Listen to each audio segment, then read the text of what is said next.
ഇപ്പോൾ ഒരു പ്രേക്ഷകൻ മധ്യപ്രദേശിൽ നിന്നും ഹരിഹരൻ ചേരുന്നുണ്ട്. ഹരിഹരൻ, താങ്കൾ ഈ ദൃശ്യങ്ങളൊക്കെ കാണുന്നുണ്ടല്ലോ അല്ലേ?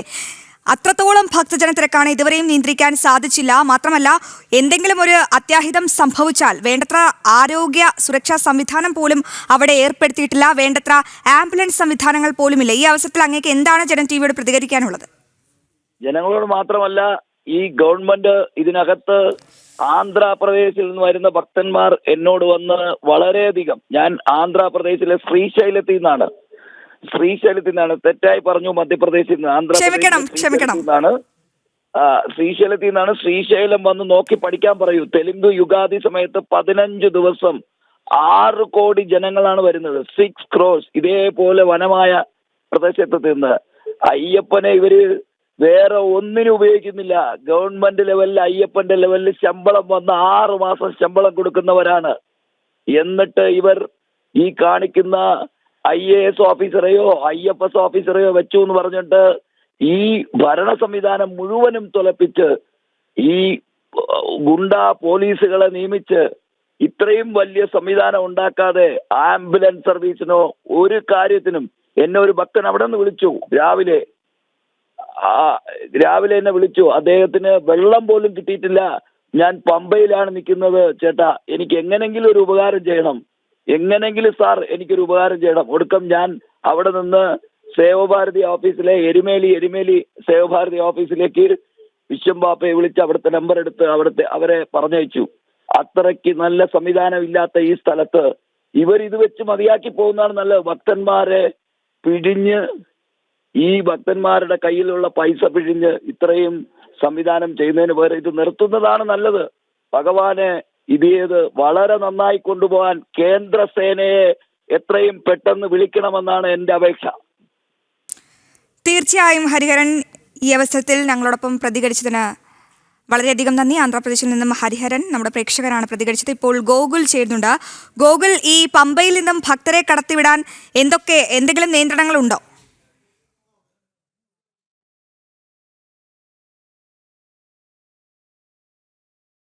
ഗോകുൽ, കേൾക്കാമെങ്കിൽ പമ്പയിൽ നിന്നും തീർത്ഥാടകരെ കടത്തിവിടുന്നതിന് എന്തൊക്കെ നിയന്ത്രണങ്ങളാണ് ഉള്ളത്? നിയന്ത്രണമുണ്ടോ?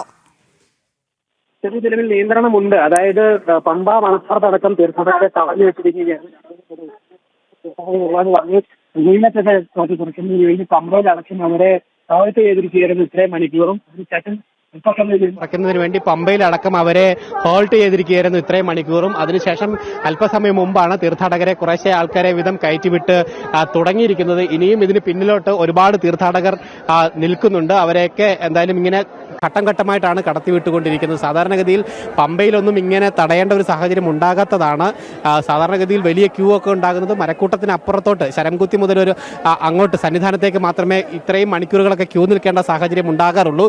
പക്ഷേ ഈ ഘട്ടത്തിൽ എന്തായാലും പമ്പ മുതൽ തന്നെ ഇങ്ങനെ ക്യൂ നിന്ന് പോകേണ്ട ഒരു സാഹചര്യത്തിലേക്ക് തീർത്ഥാടകർ എത്തിച്ചേർന്നിരിക്കുകയാണ്. നമുക്കറിയാം, ദൃശ്യങ്ങളിൽ കാണാം, കൊച്ചു കുട്ടികളടക്കമുള്ള നിരവധി തീർത്ഥാടകരാണ്. അവരൊക്കെ മണിക്കൂറുകളായിട്ട് ക്യൂ നിൽക്കുന്ന ഒരു തീർത്ഥാടകരാണ്. മലയാളിയാണോ? എന്താ സ്വാമിയുടെ പേര്? അനു കൃഷ്ണ. എപ്പോഴാണ് ഇവിടെ വന്നേ? കുറച്ചേരായി. വെള്ളം ഒക്കെ കിട്ടിയോ? സമീർ, ഞങ്ങള് ട്രിവാൻഡ്രം. കുട്ടികളെ ശബരിമലയിലെ ഭക്തജന തിരക്ക് തുടരുകയാണ്. 2 ലക്ഷത്തോളം പേരാണ് ഉച്ചയ്ക്ക് 12 മണിവരെ ശബരിമല ദർശനത്തിനെത്തിയത്.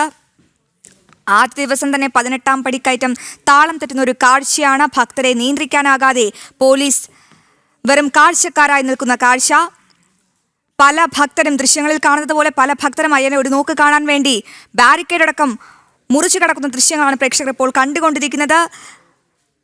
ശുദ്ധജലം പോലും ലഭ്യമാക്കുന്നില്ല അധികൃതർ.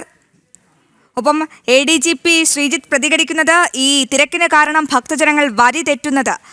ആ ഒരു വരിയിലാണ് അദ്ദേഹം തന്റെ പ്രതികരണം അവസാനിപ്പിച്ചത്. ഇതിൽ പോലീസിനും സർക്കാരിനും ദേവസ്വം ബോർഡിനും ഒന്നും യാതൊരുവിധ ഉത്തരവാദിത്വവും ഇല്ലേ എന്നാണ് നമുക്ക് ചോദിക്കാനുള്ളത്. എന്തായാലും ഭക്തരെ നിയന്ത്രിക്കാനാകാതെ വട്ടം ചുറ്റുകയാണ് പോലീസ്. വേണ്ട പോലീസ് ഉദ്യോഗസ്ഥരില്ല. ഗോകുൽ ചേരുന്നുണ്ട്. ഗോകുൽ, ഈ സ്വകാര്യ വാഹനങ്ങൾക്കൊക്കെ വിലക്ക് ഏർപ്പെടുത്തിയിരുന്നല്ലോ. അപ്പോൾ ഈ KSRTC അടക്കമുള്ള, അതായത് ഭക്തരെ വഹിച്ചുകൊണ്ടുള്ള KSRTC വാഹനങ്ങളൊക്കെ പമ്പയിലേക്ക് കടത്തിവിടുന്നുണ്ടോ ഗോകുൽ?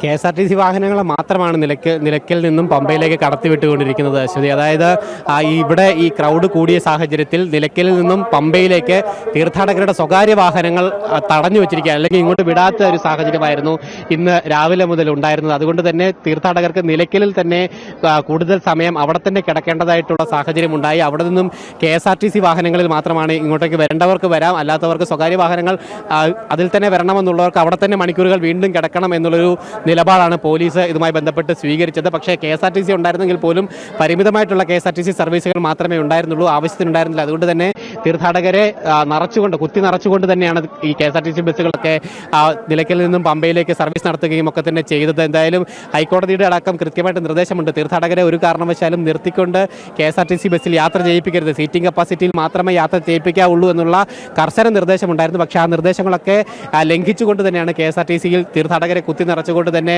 അവർ സർവീസ് നടത്തുകയും ഒക്കെ തന്നെ ചെയ്തത്. അത് അങ്ങനെ വാഹനങ്ങളുടെ അടക്കം നിയന്ത്രണങ്ങൾ ഉണ്ടാവുകയും ചെയ്തിട്ടുണ്ട്. ഇപ്പോൾ ചെറിയ രീതിയിൽ സ്വകാര്യ വാഹനങ്ങൾ, തീർത്ഥാടകരുടെ വാഹനങ്ങൾ നിലയ്ക്കൽ നിന്നും പമ്പയിലേക്ക് കടത്തിവിട്ട് തുടങ്ങിയിട്ടുണ്ട്. പക്ഷേ പമ്പ ഹിൽ ടോപ്പിലും അടക്കം പാർക്കിംഗ് ഓൾമോസ്റ്റ് ഫുള്ളാണ്. അതായത് ചക്കുപാലത്ത് മണ്ണിലായാലും അല്ലെങ്കിൽ ത്രിവേണിയിലായാലും ഒക്കെ തന്നെ പാർക്കിംഗ് ഫുള്ളാണ്. അതുകൊണ്ട് തന്നെ കൂടുതൽ സ്വകാര്യ വാഹനങ്ങൾ അങ്ങോട്ടൊക്കെ കടത്തിവിടാൻ സാധിക്കാത്തൊരു സാഹചര്യമുണ്ട്. അതുകൊണ്ട് തന്നെ പരമാവധി വാഹനങ്ങൾ നിലയ്ക്കലിൽ തന്നെയായിരിക്കും ഇനി നിർത്തിക്കുന്നുണ്ടാവുക. അതിനുശേഷം അവിടെ നിന്നും തീർത്ഥാടകർ ബസ്സിൽ തന്നെ പമ്പയിലേക്ക് വരേണ്ട ഒരു സ്ഥിതിവിശേഷമാണ് എന്തായാലും നിലവിൽ ഉള്ളത്. എന്തായാലും വരുന്ന അല്ലെങ്കിൽ KSRTCയിൽ വരികയാണെങ്കിൽ പോലും അത് നല്ല തിരക്കോട് കൂടി മാത്രമാണ് തീർത്ഥാടകർക്ക് പമ്പയിലേക്ക് എത്തുവാനായിട്ട് സാധിക്കുന്നു. ഒപ്പം ഈ ദർശനം പൂർത്തിയാക്കി ഈ പമ്പയിൽ നിന്നും നിലയ്ക്കലേക്ക് തീർത്ഥാടകർക്ക് പോകണമെങ്കിലും KSRTC മാത്രമാണ് അഭയമായിട്ടുള്ളത്. ആ KSRTCയിലും ഇതേ അവസ്ഥ തന്നെയാണ്.